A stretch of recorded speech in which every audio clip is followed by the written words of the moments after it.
तर कसे काय मंडळी, तर सकाळ सकाळी पोचले आमच्या गावातील एकमेव गणेश शाळा पाताळे आर्ट्समध्ये. तर आपणाला गणपती बाप्पांची सेवा करूच एक छोटंसं चान्स भेटलो. आज गणपती बाप्पांची मूर्ती ना आपल्या गाडीमधनं कुडामध्ये नेऊची असा.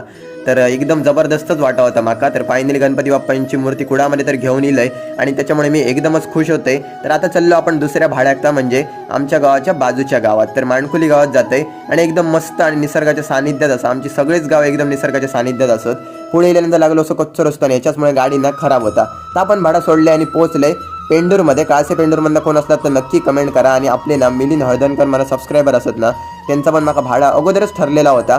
तर ता पण भाडा ना मंडळी सोडून झाला आणि मी आता असे करेक्ट सरंबळमध्ये. आणि सरंबळमध्ये गेल्यानंतर तुमका माहितीच असताला श्री सातेरी देवीचा मस्त सुंदर मंदिर असा. आणि मंदिराच्या आवारात ना अजून पण छोटी छोटी मस्त सुंदर मंदिरं असतात. तर तुम्ही कधी हईला असलात किंवा तुम्ही हैना असलात तर कमेंट करून नक्की सांगा. तर फायनली आतमध्ये जाऊया. तर एकदम पुढे तर जाऊ शकले नाही कारण थोडं प्रॉब्लेम आहे. तर बोला श्री सातेरी